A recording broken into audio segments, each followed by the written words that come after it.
How is everybody? This is Marc Maron. This is WTF, the podcast of your choosing. Thank you for joining me. Interesting guest today.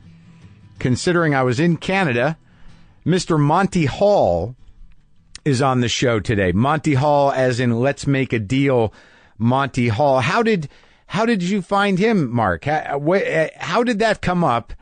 Monty Hall is on the show because his grandson, Aaron Gleason, reached out to me and said, you got to talk to my grandpa, Monty Hall. He's got some good stories. I'm thinking, Monty Hall, he's a game show host.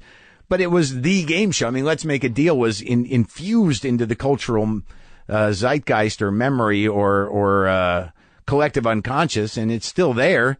It was a huge deal. And I thought, well, all right, that'd be interesting. And his mom is also Joanna Gleason, who's an amazing actress. But he pestered me. He was like, come on, man, go talk to my grandpa, Monty Hall. So I did. But I didn't know what I was going to get. I didn't know what his history in show business was. And it turns out, Canada, what the fucking ucks, that his history goes back to Winnipeg. And Winnipeg, in my memory, it was a very harsh city. It's a very sweet city, but it's on the tundra and it gets beat up pretty badly. And all I could think about is Winnipeg is that they maybe get a month or two of sun. But, so look, I went over to Monty Hall's house and I talked to him. So, why don't we go there now and enjoy?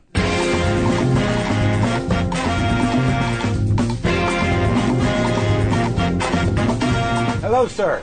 Mr. Hall, I'm Marc Maron. Mark, waiting nice to meet you for a long time. It's great to meet you. This is radio, right? Sure. I don't have to get dressed for this. No, you don't have to get dressed. I'm glad you're dressed, but let's go. Let's go into the den here. Okay, very good.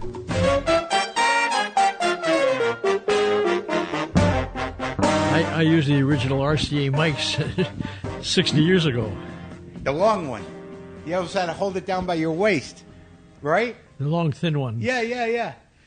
So, Monty Hall, I'm in your house, and I'm ready to talk. Are you ready to talk? I'm ready to listen and to talk. Now, what happened last night? You won the Lifetime Achievement Awards for the daytime Emmys. This is a big deal. It is. Well, I guess it's a big deal. Of course, a Lifetime award is a very good award to receive, Sure. Lifetime recognition. The only trouble was that there was a reel that had to precede my presentation. Right. Not a long one, maybe 1 or 2 minutes, which was narrated by my daughter, Joanna Gleason. Great actress. And it had the pilot of Let's Make a Deal that I did 50 years ago, but it also had excerpts from my comedy appearances on The Odd Couple and my specials, singing and so on. Had a quick montage and all the great famous people that I met while I was doing my charity work when I raised $1 billion, right? $1 billion. Wonderful story, wonderful reel. Yeah. The people from the Academy who wrote it were thrilled. Yeah. Last night, Wayne Brady gets up to present me with the award. Yeah. And he says, I'm not going to follow the script. I want to speak from my heart. And he went on too long, and the director, instead of cutting him off, cut out my film. Just decided not to play my film. That's ridiculous. It was a shock. It's a Lifetime Achievement Award. Yeah. Make an exception. This is not going to happen again.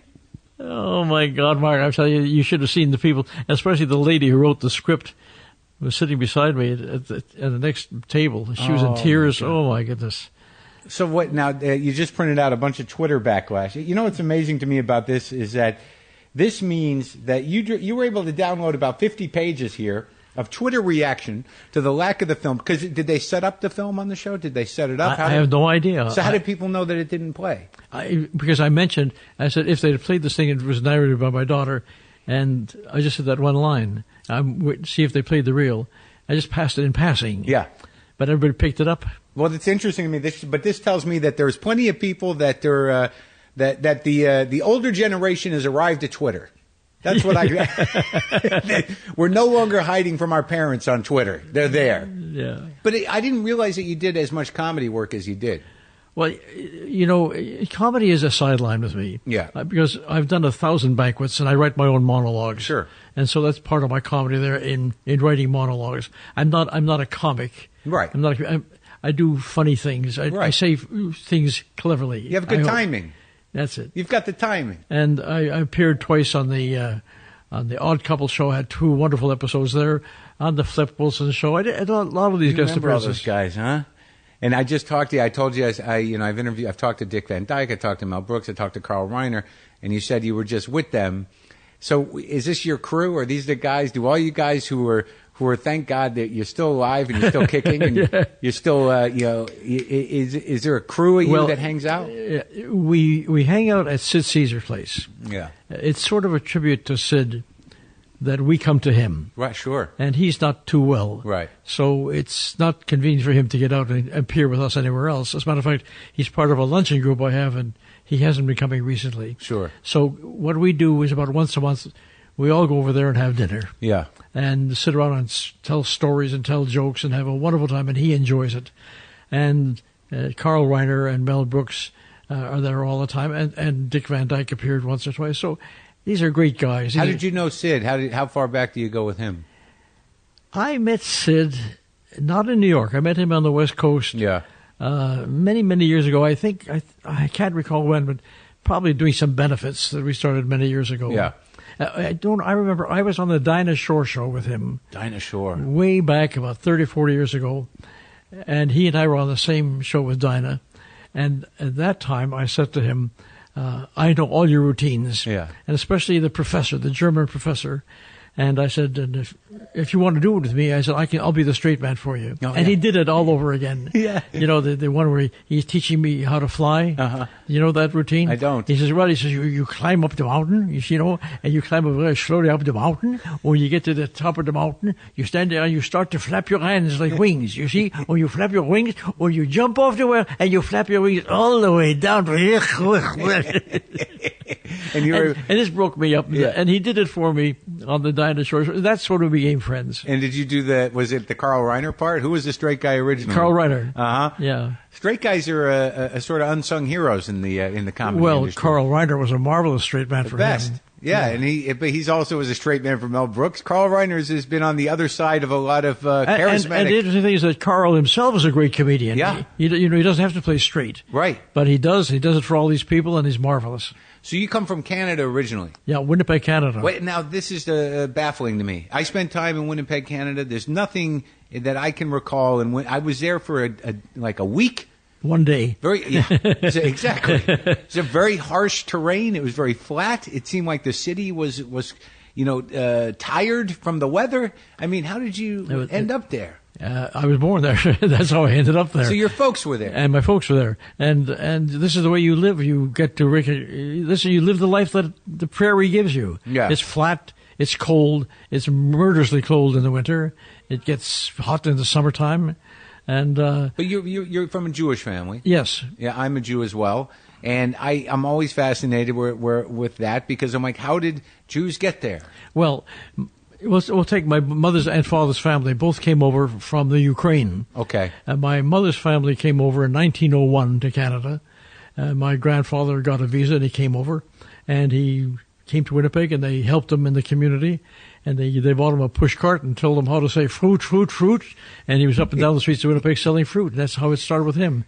My father's father, who'd been in the cattle business in the old country, came over and got in 1905. Yeah. And immediately started in the cattle business in Winnipeg.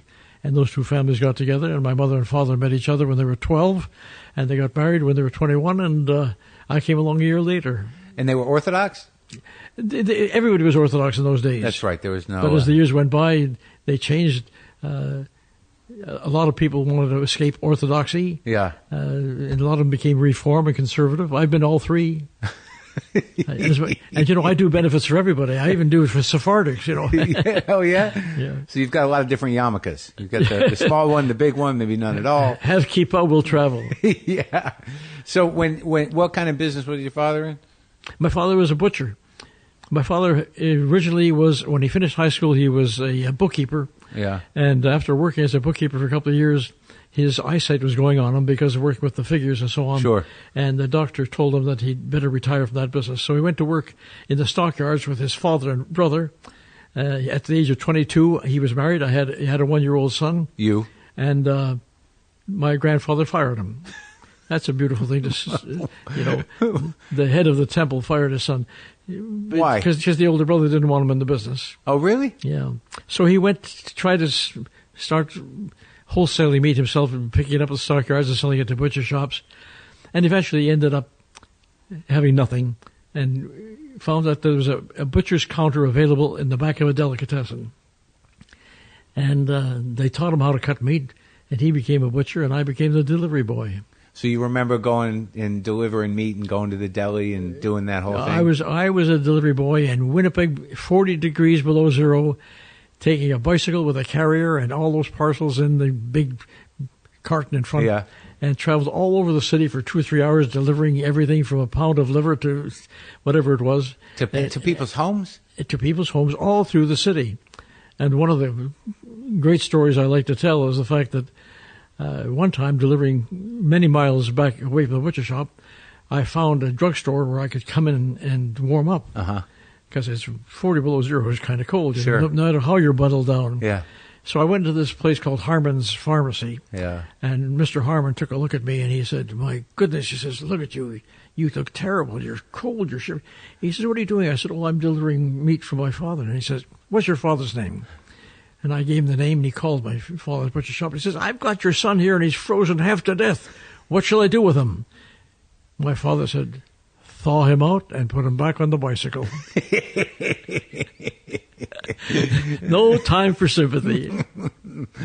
So now, how did your life become? Like, it's hard for me to imagine Winnipeg. What did you set out to do? So you work in the butcher shop. Were you going to be a butcher? No. I was working because I could save my father $6 a week, sure, which he was paying a delivery boy. Well, you had no passion for the meat. So I went to school, came home at lunch hour, delivered the parcels, went back to school. 4:00, came back to the butcher shop. Saturday night, worked all through the night.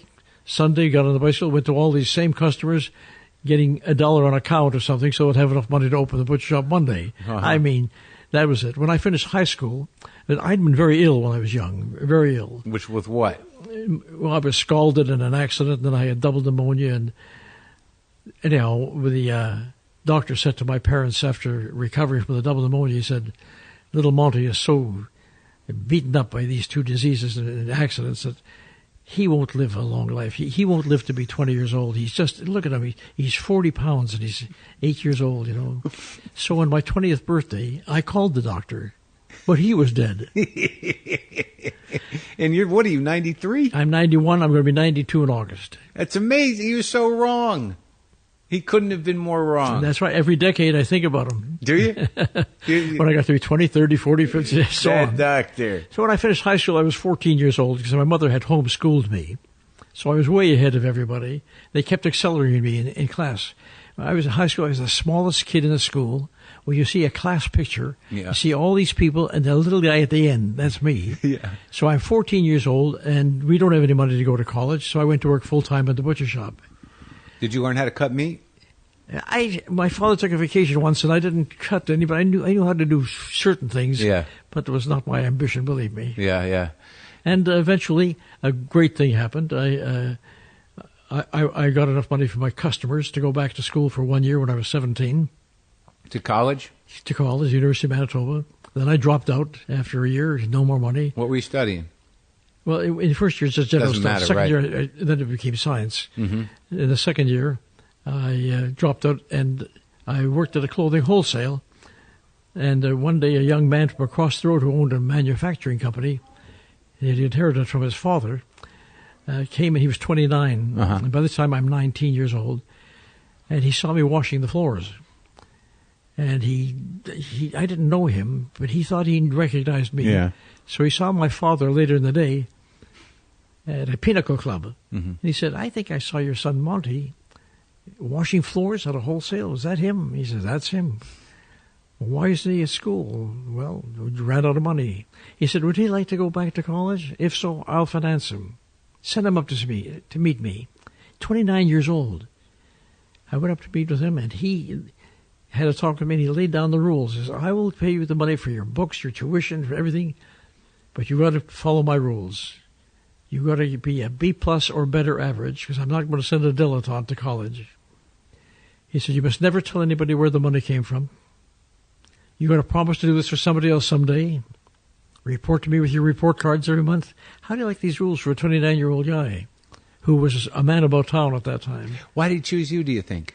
Years and years later, I said to him, his name is Max Fried. Yeah. And years later, I said to Max, why did you do this for me? And he said, I don't know, maybe I saw something in you that could have been me at that age. Whatever it was, I wanted to help somebody. And it was just you doing this manual labor. And he didn't even know me. But he knew your father? To say hello to, that's all. That's very interesting.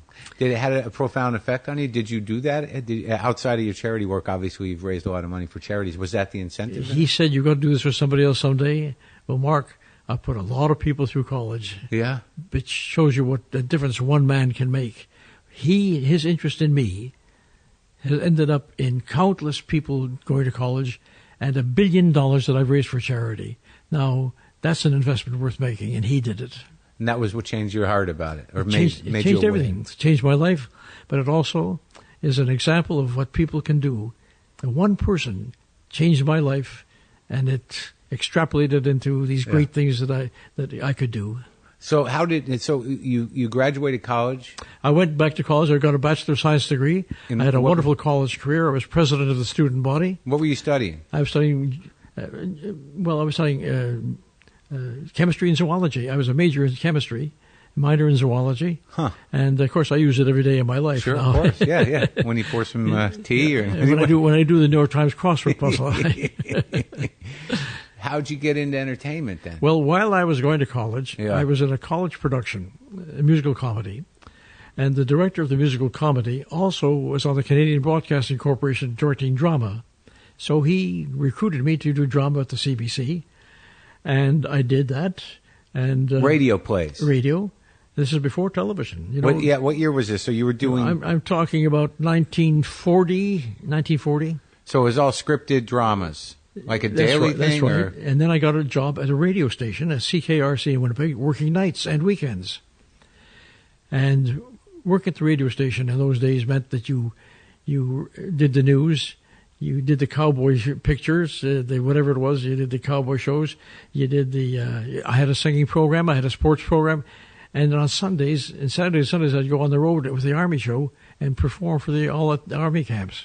So wait, now let me get this straight. So if you're working nights, they just give you scripts every hour. You had news on the hour, I imagine, or at the radio station, right? Whatever was on the schedule, right? Whatever was on the schedule, you broadcast the news, and then you did a singing program, and then you would sing. And I sang during the Army shows and so on. I sang professionally for a while.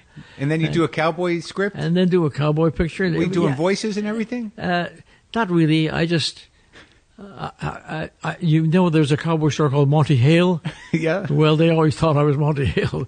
No, I did everything. Yeah. And you cleaned up afterwards. And what were these Army shows like when you go out on the road? Well, that was the best. That was the best training. Like they talk about the comics getting their training in the Borscht Belt. Sure. The Army shows were my Borscht Belt because you went from one Army camp to another. And at the Army camp, before 1,000 soldiers, you emceed the show, you did the burlesque bits, you sang the patriotic songs, you did all these things, and then you went and did another show for the officers, and you got on the bus and came home at 3 a.m. And these were the best audiences in the world. You know how they appreciate that. Oh, yeah, they're just happy you're there. And so that was great training for me. Then after I graduated, I went to work at the radio station full time, and then about 9 months later, the boss called me in, and this is so interesting. He opened up his desk drawer and he handed me a map of Toronto. This is in Winnipeg, remind you. Winnipeg's in the middle of the country. That's right, and Toronto's on the East Coast. Yeah. And I said, why are you giving me this map? He said, open up the map of Toronto, and I marked with a pencil where all the radio stations are.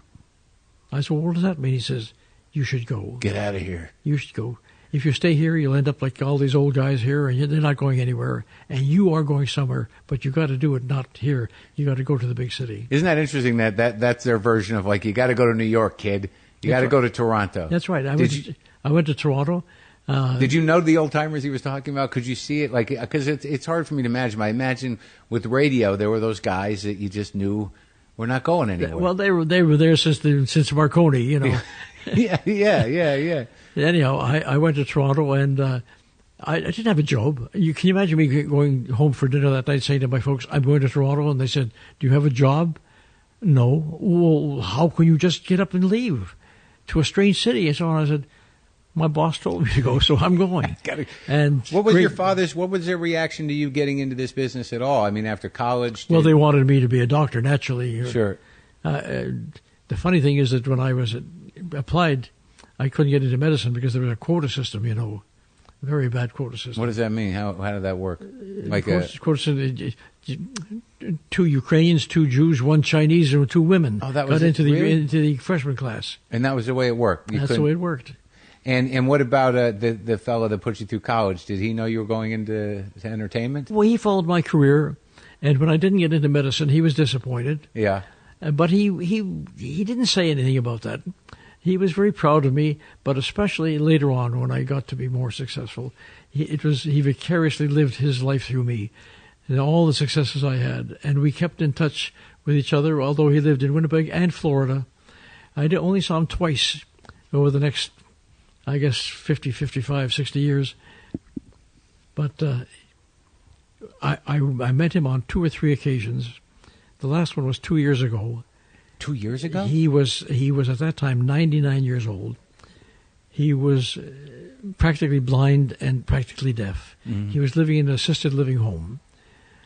And I went to see him, and we sat down and talked to each other, nose to nose, that close, because he couldn't see and he couldn't hear. Uh-huh. So we're sitting, talking to each other in very loud voices. And I reminisced about all the things that happened over the years and how much we did. And then I said to him, Max, you gave me a life. And he said, no, Monty, you gave me a life. Because he lived vicariously through everything that I did. Uh-huh. And he enjoyed it more than my parents did. Uh-huh. That's beautiful. When he died, I found they had a son. Yeah. And I got the phone number and I called his son. Yeah. And we talked, and he said to me, I really believe that sometimes I believe that my father loved you more than he loved me.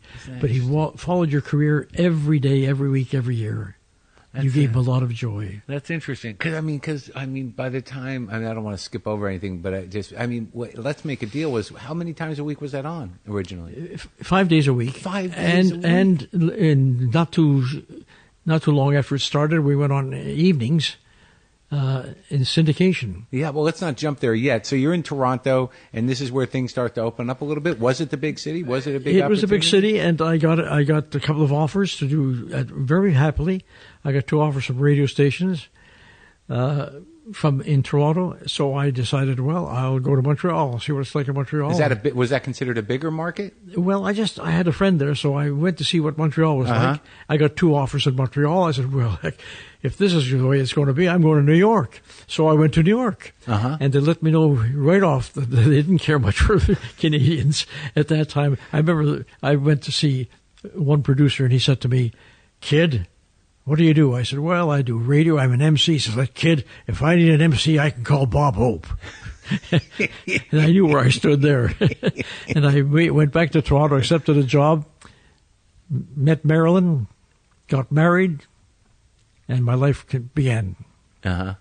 And what were the first radio gigs? What were you primarily I was doing a Man on the Street broadcast and an afternoon variety show, as well as the usual stuff that you do at a radio station. The newscasts, and so you rip the news right off the wire and read it, What's a Man on the Street show? How'd that work? That was great. That was a show called What Do You Think? On the streets of Toronto, where I'm standing in front of the City Hall, and I had a guy who was bringing people up to the microphone. Right, right. And I'd give the topic of the day, and we'd discuss the topic of the day, and this fellow who was feeding me the people kept feeling me drunk and so on. Drunk guys would come up? He get drunk, as he says. I said, so what do you think about the steel strike in Hamilton? And it was wonderful because you couldn't walk away from it. Was it live? This is live, and you had to ad-lib your way out of it. That's great. And as you walk away from the drunk, he followed you.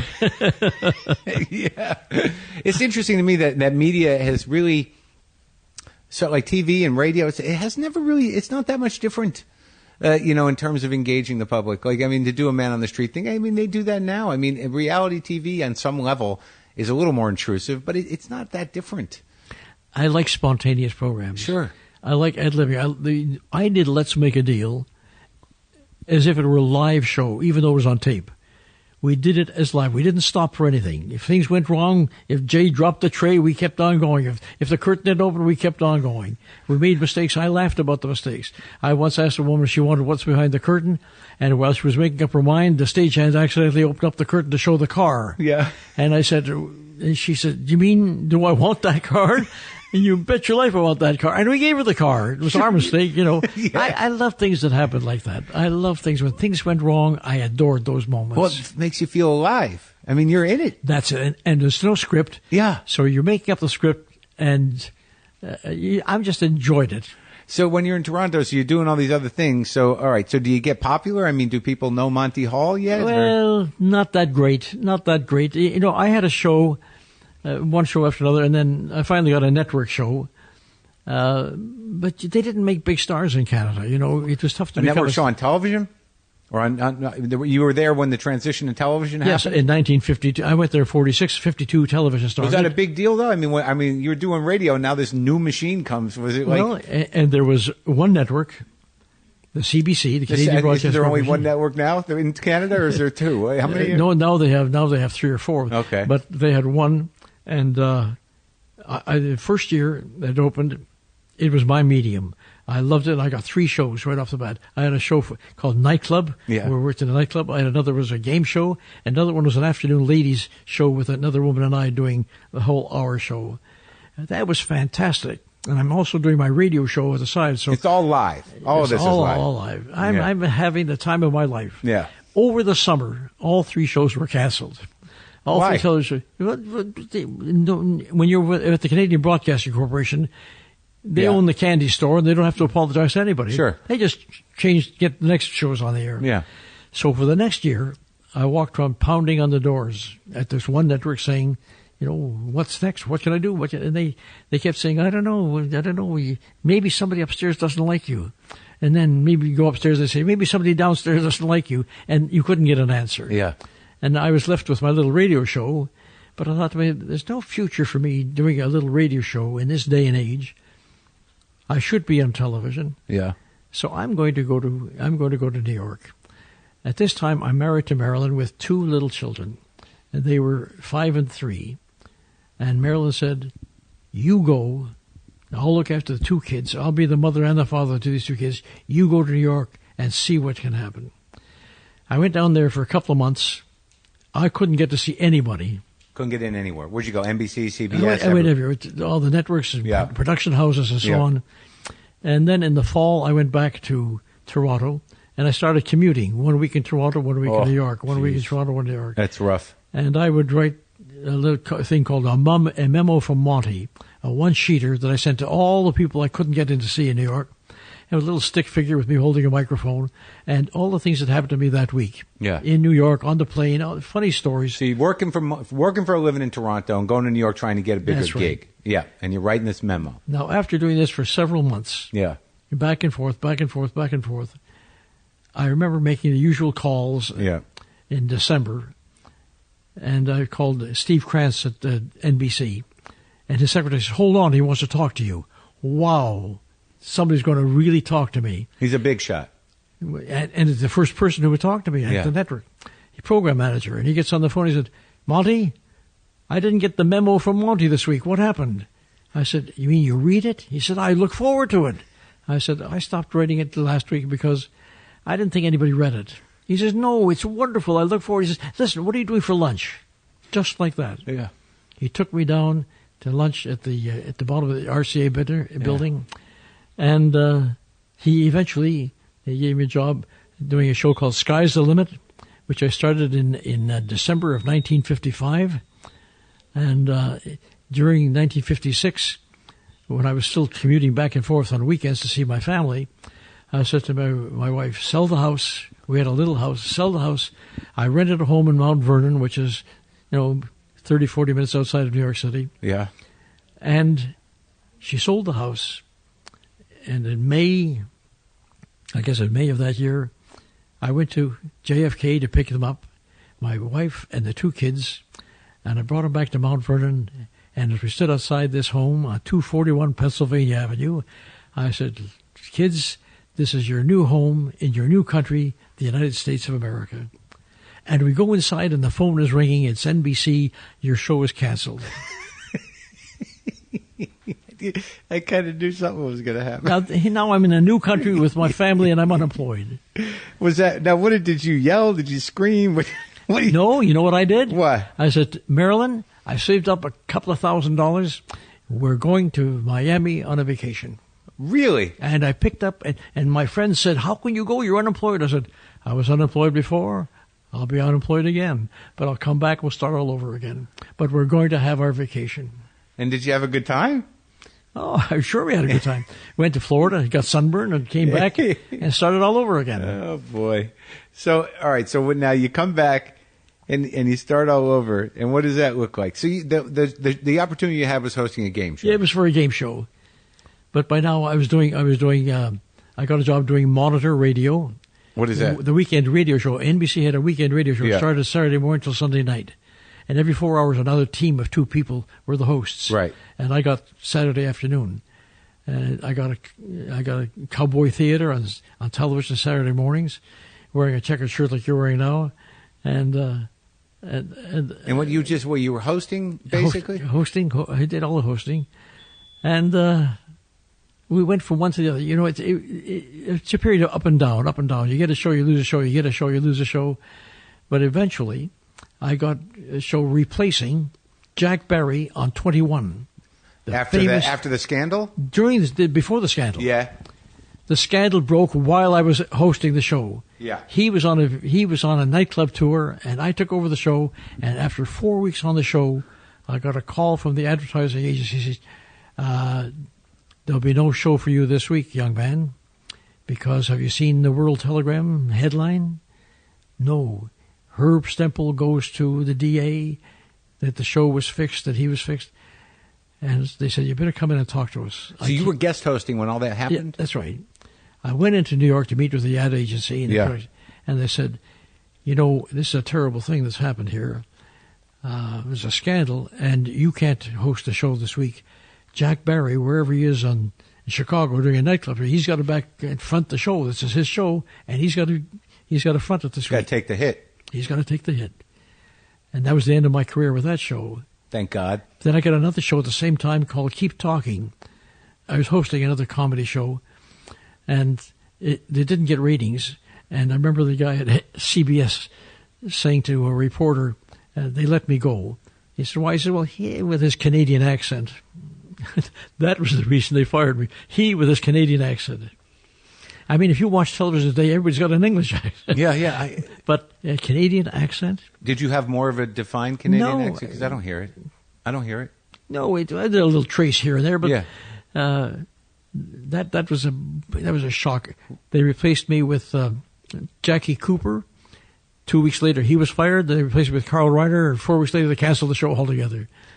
So because the medium was so young, they could just do that. Everything was live. They just throw something up for a couple of weeks, and if it didn't go, to hell with it. And it's like that today too. Yeah, a bit. But it seemed like the costs were probably a little less than, you just got to throw people up in the studio. It's in real time. People were expendable, and the suits, as we call them, the people, they take a look at the ratings, and it's not what you expect. Get rid of them. Get the next guy. And were you getting bitter at all? What can you do?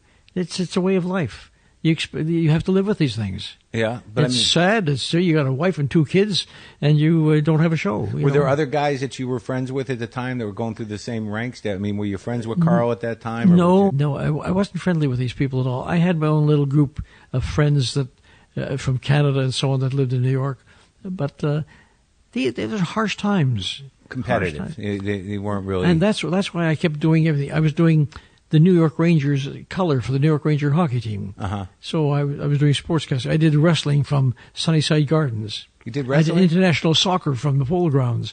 I did monitor on NBC Radio. I was picking up $1 here and $1 there and $1 here and $1 there. Those were radio gigs, though, right? Yeah. And were you a hockey fan? Well, I just don't forget I come from Winnipeg. Sure. Everybody's a hockey fan from Winnipeg. But you were a sports announcer. That's kind of, you got to love this stuff. You got to be on top. I loved sportscasting more than anything, and I came close to it because while I was in New York, I got the international soccer from the Polo Grounds. Yeah. Because I was the only one in America who knew how to broadcast soccer. Oh, really? In those days. And then I got a call from Roone Arledge, who was head of ABC Sports in those days, and he said, we're going to carry the Wembley Cup final from London. That is the Super Bowl of all soccer. Yeah. And we want you to go and do it. At the same time he did that, I got Video Village. I was signed to do Video Village, a game show on CBS. Now, on the one hand, I'm going to do a one-shot for the Wembley Stadium as opposed to a regular series. I picked the regular series, and that's why it was game shows and not sportscasting. But sportscasting you like because of the immediacy? Because everything was happening in the moment. I like that. I like doing the color. Yeah. Because I like to build a situation. Uh-huh. In the finals of the soccer match in international soccer, it was between Yugoslavia and Scotland. Yeah. And as I'm broadcasting the game, the warm-up, the teams are on the field with opposite ends, just warming up, kicking the ball around, and all of a sudden the loudspeaker starts to play God Save the Queen. The Scottish team stops in their tracks and stands at attention until it's over. When it's over, they go back to kicking the ball. Now they start to play the Yugoslavia national anthem, but they don't stop. They keep kicking the ball back and forth. And I, covering this, said, I can only assume that the reason they haven't stopped is that we're playing the Mihailovic version of the national anthem instead of the Tito version, which was exactly what happened. And Q magazine the next week said, what sportscaster in America would know the difference between the two national anthems in Yugoslavia? Right. So that was exciting. You see, I love the situation in a hockey game when things happen and there's an injury and you had 15 minutes to fill and so on. I love that. That's ad-libbing. Create the situation. That's why Vin Scully in baseball is such a great broadcaster. It's not because he gives you the play-by-play. It's the stuff that he gives you the picture at all times. And you got to know a little something about a lot of stuff. Of course. But he paints a picture. Sure. I like to paint the picture. Because, I'm not a big sports guy, but I know that people that love sports and that, are engaged with it, that the backstory and the things that happen in between and the speculation and the commentary. All right, speculation. Good idea. Yeah. Hockey. Yeah. The Montreal Canadiens are playing the New York Rangers. Jacques Plante was their goaltender. In those days, they did not wear a mask. Yeah. In the warm-up, he's wearing a mask in the warm-up, but as soon as the game starts, he takes the mask off. They never wore a mask. But 3 minutes into the game, a cup hits him. He's bleeding profusely. They didn't carry a second goaltender in those days. They taken him in to stitch him up. I'm left with 20 minutes to fill. Yeah. As I'm filling it, I said, it would not surprise me that when he comes back on the ice, he'll wear that mask that's never been worn before in hockey. 20 minutes later, he skates back on the ice, and he's wearing the mask, and 15,000 people at Madison Square Garden goes to their feet and booed him. Really? They booed him because it wasn't macho. Yeah. Can you imagine? Yeah. Take the hit.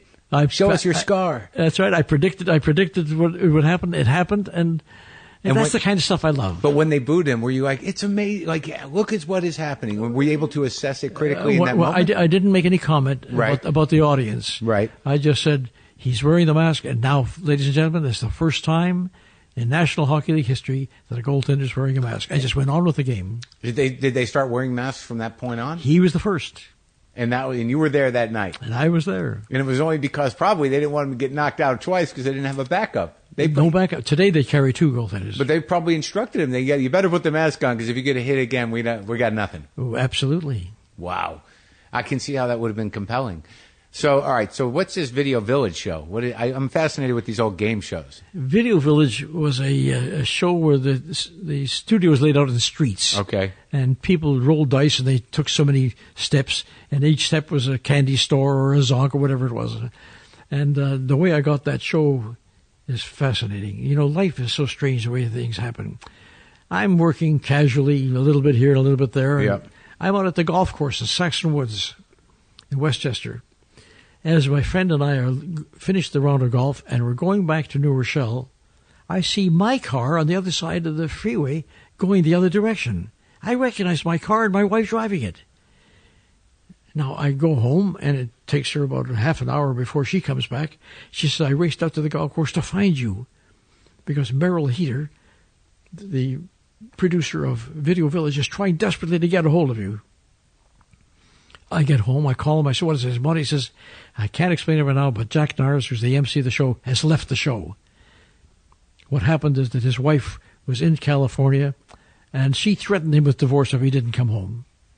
So he left the show in the middle, right in the, live. No chance for nothing. The show is finished. He said, I need you desperately to come in here and learn the show tonight and go on the air live tomorrow. I went to New York City. They taught me the game that night. I went on live the next day. Yeah. And I inherited the show. And did it run for a while? It ran for a few months there. Then they moved the show out to the West Coast, and we ran for 2 years. So that's why you came out to the West Coast? That brought me to the West Coast. The Video Village show. So now the business, I got to assume, is changing a bit. Like, I imagine some people are getting followings, and America's getting used to television. They're enjoying game shows. People are understanding how TV works. So did you see opportunity when you got out here, or did you still feel like you were a job-to-job guy? Well, no, I came out with a show, so sure. I got a national show. And while I'm here, I sell NBC my first show, Your First Impression. It was a sort of a psychological quiz show. So I'm working on CBS as an MC, and I got a show at NBC as a producer. And what was that? What was the angle of that show? It was to determine who was sitting behind the screen. Yeah. By virtue of a free association game. You had 5 pictures of 5 different people, and you played this free association game with the guy behind the screen, and based on his answers, you had to determine which of the 5 was the real one. Huh. It was a nice show. It lasted 2.5 years. Were you thinking about game shows all the time? All the time. I started with the game shows, And was there money involved in that show? I mean, I got a good salary. No, but I mean, like for the players, like if they guessed the right guy, or was it strictly for entertainment? I mean, did people win money? They won money. At the beginning, it was small amounts, but as the time went by, you try to seduce the audience by giving more money, right. more money, and more, making it bigger and bigger. The $1 million, the $5 million, and how much that works. Sometimes it works a little bit, but you have to have a pretty good show to go along with it. So that was your first show that you pitched and sold? That I sold was First Impression. The second show was Let's Make a Deal. Where did the idea for that come from? Because I was doing Video Village on one network, yeah. I had to hire somebody to produce the show at NBC. So I hired Steve Hados, because First Impression replaced the show he had, and he was at Liberty, and he came highly recommended. So I partnered up with him and made him the producer of First Impressions. And we'd meet for lunch from time to time discussing our shows, and we came up with this idea together. It was not an easy sell, because in those days, can you imagine, you sell no pre-selected audiences, just do it from the audience, pick people, they make choices and so on. And how do you show a demonstration of that show? Well, what we did is we got clubs and we called them and said, when you have your meeting, let us be your entertainment. Uh-huh. When your meeting is over, we'll put on a half-hour show, and we'll come with little envelopes, little slips of paper that say refrigerator, television set, and a rubber chicken, which is the zonk, and the 3 doors that and we played it for these people, and no matter where we played it, we got a terrific response. The most unusual was a quilting bee with 10 women of the Latter-day Saints in way out West Valley. Mm-hmm. They said, will you come and play it for us? 10 women and a quilting bee.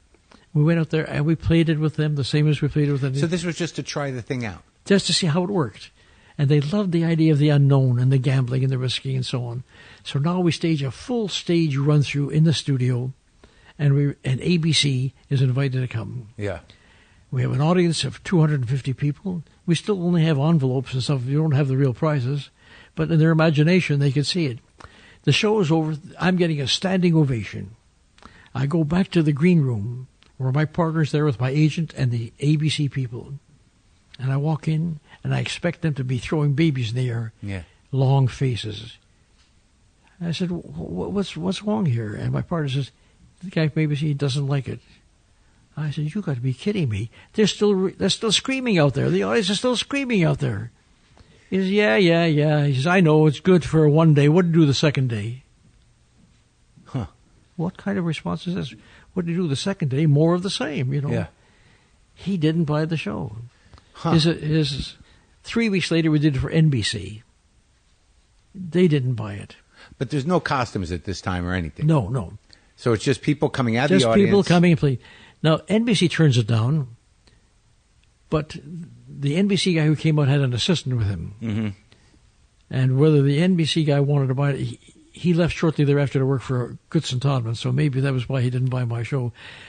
Speculation. Mm-hmm. But his assistant went back to New York and said, I love the show. We've got to make a pilot. So his boss said, all right, make the pilot. We made the pilot in April, didn't hear a word. May, June, July, August, nothing. October, I get a call from this assistant. He said, we have a time period where 13 weeks and out, and no show can make it. You want the time period? You can have it. I said, we'll grab it. What time was it? It was like 12:30 in the afternoon, and station option time, whatever it was. Immediate hit. So and what did it run, an hour and a half? No, our show? Yeah. Half hour. That was it. Let's make a deal. It was a half hour. They put us up against As the World Turns and all these and we were hit immediately. And we just celebrated our 50th anniversary. It's unbelievable. So you were the reason why it was a dead time period was it was up against soaps. No matter what it was against, the previous shows were dying. Why? We had something different. We had something that attracted the audience. And it was immediate hit. It didn't take months to do it. And the pitch was really, let's make a deal, was like you pitch people in the audience, they come up and you'd have your mic and you'd say... Whatever, you see, and the beauty of the show is that you pick people at random. Because I always believed that anybody makes a good contestant. And how'd the costumes evolve? I'll tell you that too. So now we go on the air. Yeah. People are dressed in suits and dresses. Sure. I come down the aisle about the second or third show, and a woman holds up a sign. And on the sign there's a poem. Roses are red, violets are blue, I came here to deal with you. Ha ha ha. And I laughed at it and I picked her as a contestant. Next week, everybody had a sign. And then came the funny costumes and the Phyllis Diller lookalikes and sailors and pirates. And NBC called us in and said, look, there are 500 people waiting to come into your show downstairs, and it's just like Halloween. What are you going to do about it? And I said, nothing. This is television. This is pictorial. This gives color to a show. And although we never selected the people for what they were wearing and what color, because then it would just become a costume show, but we didn't discourage them from dressing up. It just added a flavor. So it evolved on its own. That one woman brings a thing and you pick her, and they're like, well, we're going to do something to get his attention. That's exactly right. And because I remember vaguely when I was a kid, watching it, I just remember you standing there, looking together and dressed nice, just surrounded by this chaotic mess of... And I loved it. Of course, when it's chaotic and these people didn't know what no pre-selection. So when you walked down the aisle and you picked a person, they didn't even know what their name was at that time. They're so nervous and excited. Right. And the reactions of people jumping on you and excitedly and so on. I recall there was a grandmother from Nebraska. I think she was a linebacker. She was so excited she picked me up put her arms around my legs and picked me up and threw me over her shoulder. And I'm dangling on the other side of her shoulder. You got the mic? And I'm hanging out. And I've had a lot of people, the reactions of a lot of people jumping and hit me. They don't really know that they're wearing a box with pins sticking out of it and things. I got hit, I got bruised, I even got kissed by men. But the whole pitch of the show is you pick somebody and you'd have some envelopes, right? And you give them money, or you'd say, you want to take this or you want to choose the door. And that was it, right? That was it. It was a matter of keeping them off base, but always letting them make a decision. Mm-hmm. You just didn't give them something. You said, you can have this or you can have that. Right. It was always a this or that. One of them was good and one of them was not. And that was the whole base of the show, and getting them to decide whether they, and especially when it came to the end of the show for the big deal, let's say that you already won $2,000 worth of merchandise. Behind one of the doors is something worth $6,000 or $8,000 or $10,000. Behind the other two doors, not so good. Do you want to risk giving up your thing that you got for the possibility of getting the car, or possibly? But you have to give this up. That's the beauty. There's the difference between greed and gambling greed. You want everything. In gambling, you've got to give up what you got. You've got to risk. And that's the whole trick. Should you give it? And when we had a motivational research team from General Motors came down to our studio once to find out what motivates people to make the choice. And we never could convince them that we knew what we were doing. It was also from Yale, a psychology team came down from Yale, again, to figure out psychology. Why do people make these choices? And I said, the choice is this. You just won yourself a television set. He offers you a door. Behind one of the doors, there may be a car, maybe a trip around the road, maybe something. But you've got to give up that television set. Why do you trade in the television set?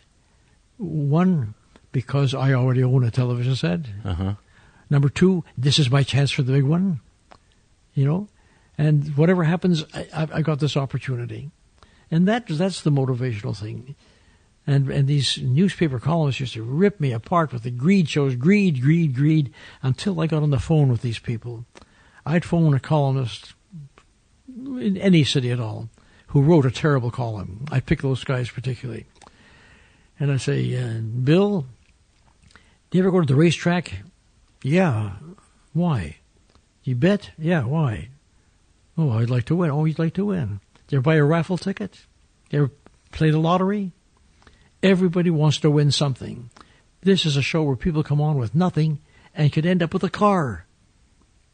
That's it. Well, what was the greed criticism that it was? The greed, well, as soon as people win prizes, jumping up and down to win a prize. Right. There's a party at a private club here. Yeah. It's a perfect example. And at my table was Rosalind Russell. Do you remember Rosalind Russell? The great movie actress. Yeah. It was a beautiful dressy affair. Yeah. In the middle of the affair, the MC or the host of the eating announces that they have a man coming out with a big gondola festooned with prizes. Yeah. He said, we're going to give away lucky prizes. These people are all rich people sitting in the audience. What do they need with prizes? Right. Well, they were winning compacts and stuff like that worth maybe a couple $100 and jumping up and down. And crazy people, rich people jumping up and down. At one point, Rosalind Russell turns to me and she says, and they make fun of your contestants? Yeah. And she says, and if they pick my number, I'll jump higher than they are. Yeah. Everybody loves the excitement of winning. Yeah, absolutely. 2 free manicures. Sure. Whatever, jump up and whatever, down. yeah. That's the nature of people. Yeah, they want to get the deal. And the columnists never understood that. Well, they're just looking for controversy. They're just looking for, and now it's even worse because there's so many outlets and none of them mean anything and everybody's looking for controversy. Everybody wants some juice. There's not enough juice to go around, so they make trouble. So when you were doing that, because I have fairly distinct memories of there being livestock behind doors occasionally. Yeah, we don't do that anymore because we had too many protests from PETA. Oh, really? But you weren't hurting the... We weren't, but they said it's not, you're embarrassing the animals. Oh. But not the guy dressed in a garbage bag wearing a hat. Right. All the humans are willing to embarrass themselves, but that's God forbid. Right. That's true. But but I didn't want to offend anybody, so Sure. I talked over with the network and said, "All right, we won't use the animals," but they were funny on the show sometimes. Yeah, sure. I just remember there was it was like almost like a vignette. You'd have a guy dressed in always the zonks, always these crazy. And Jay Stewart behind the curtain with these people. It was we created very funny stuff, and it ended another facet to the show. Mm-hmm. Whereas when they lost, it was a funny thing. Sure. It was like it was a humiliation, but it was almost a shtick. It's a shtick, and they knew it was coming. It wasn't like anybody was gonna. I mean, they were upset, but they knew that was the possibility. The thing points when they got zonked and didn't win the car, they kissed me. Yeah. Because they had a good time. It was a party. Yeah. So what were some of the, and Carol Merrill, that was her name, Carol right? Merrill, that's right, the model. She was with me all those years. Is she still around? Carol Merrill lives in Hawaii now. Uh-huh. As a matter of fact, she was in town recently. Yeah. And we had lunch with she and her husband. Oh, yeah? We stay in touch. That's sweet. And how about Jay Stewart was the announcer, but he died many years ago. How many years did your original show run? My version ran for 27 years. Unbelievable. And then I quit doing the show, and I had other people doing it for another several years. But the 1 hour version started 2 years ago with Wayne Brady. And you're producing it? Well, I'm the owner. Right. So you just... I don't produce. I just collect the checks. Yeah. And how's that doing? Excellent. Yeah? Yeah. Well, he's quite a talented guy. Yeah. What are they doing differently? Anything? Not too much different. Not too much different. It's the people love the show, and they line up to get tickets for forever. And it's always worked. It's worked out for 50 years. There must be something good about it. Well, when you first started doing it, and you realized it was a hit, and you were a made guy, you were a TV star. I mean, you felt that, right? For the first time, I felt it. Yes, not for the other shows that I did up till then. Right. But with this was such a hit that I thought to myself, finally, I'm riding the horse that could win the Kentucky Derby. Right. But you become a household name. The show became a household name. Right. I mean, everybody knows who Monty Hall is. You were referenced in other cultural things. The idea of the show became a basis for other kinds of shtick. Yeah. It became an institution. But headlines from newspapers around the world. I remember Pierre Trudeau was the Premier of Canada, Prime Minister of Canada. And I remember a headline, Pierre Trudeau plays Let's Make a Deal with the cabinet and with something.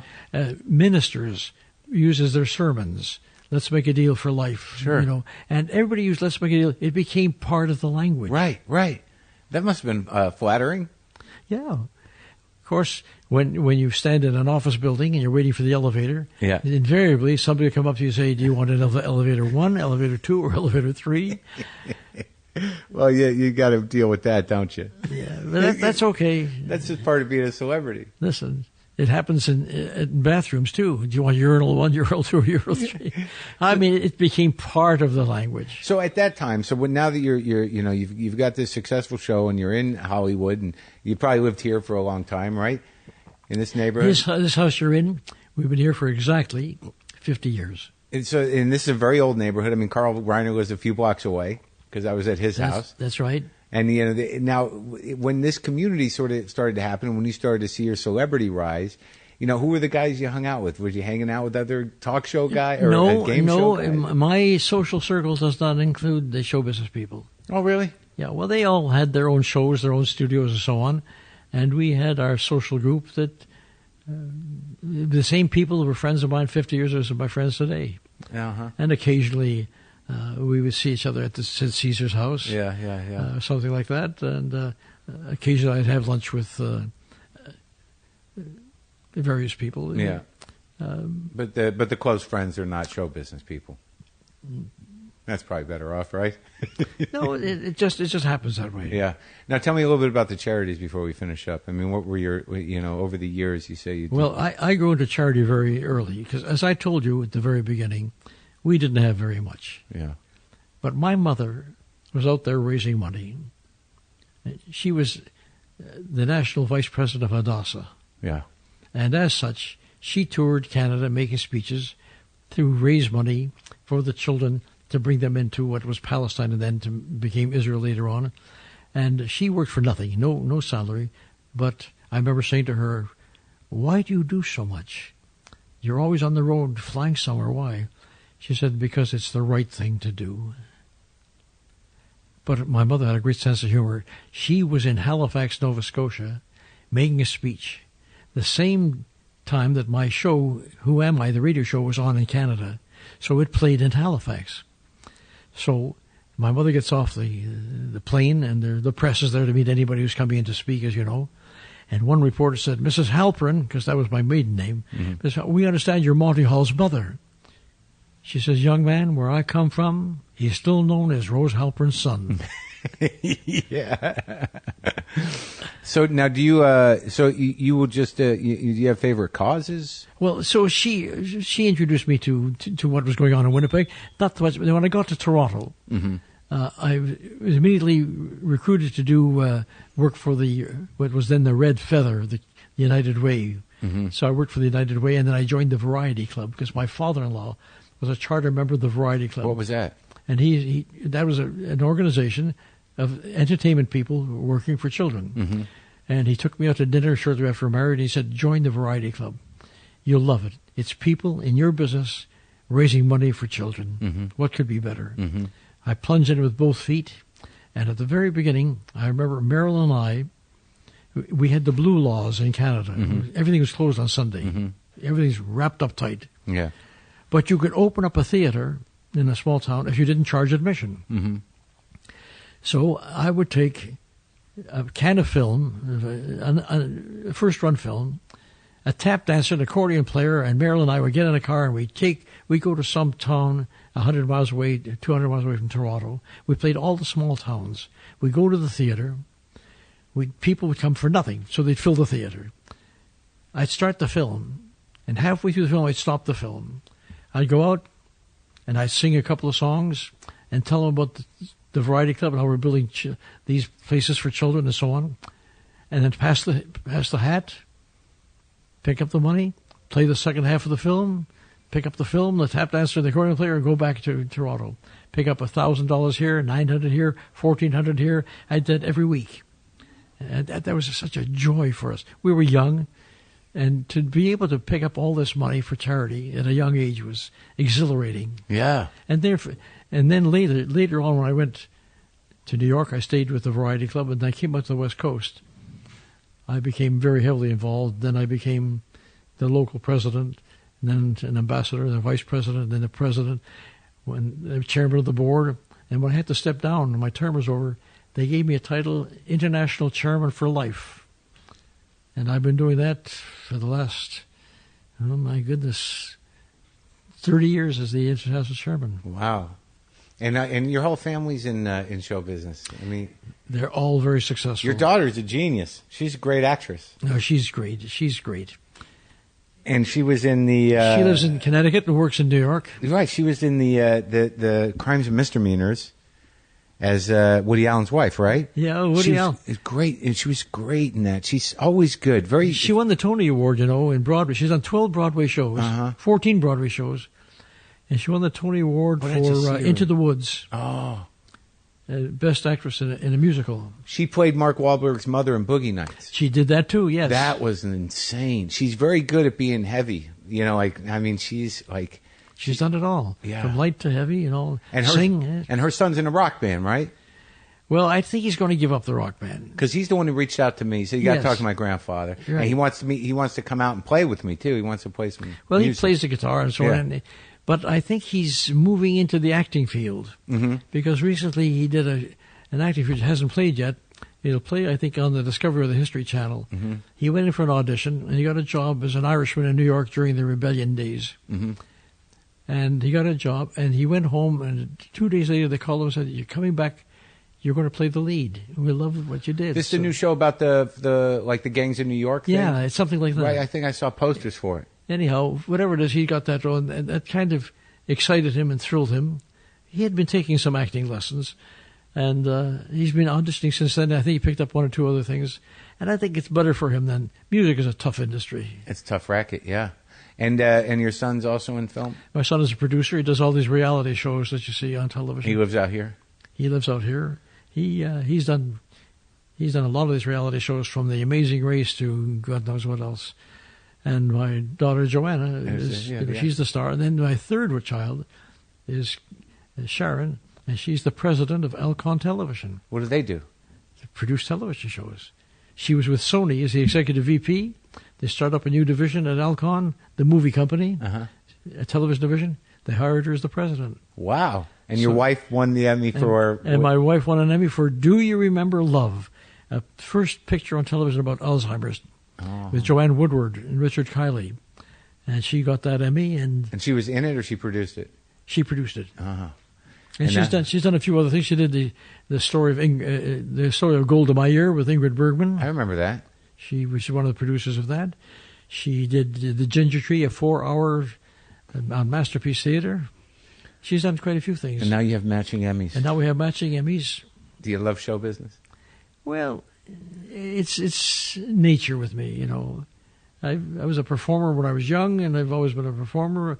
But now I do most of my performing in charity. Yeah. And when I do a banquet, I do the monologue. I do these things. It becomes inherent with you. This is what I do. Uh-huh. I'm not a comic. Uh-huh. I'm not a comedian. Yeah. But I'm a guy who can do and write funny things. Yeah. And also carry a show. I carry a show. Uh-huh. And looking back on the whole thing, what's your highest moment? Was it the other night? Was it last night? No. They screwed that up. No. Last night was okay. Yeah. But I think the highlights of my life are more personal. Mm-hmm. Getting married to Marilyn, being married to her for 65 years. Yeah. What could be better than that? All right. It's your best friend, you know. Yeah. Outstanding children.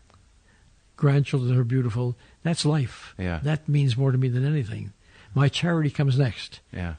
And television comes third. Okay. Show business comes third. I'm glad you have your priorities right. That's what it is. Thank you, Mr. Hall. Thank you, Mark.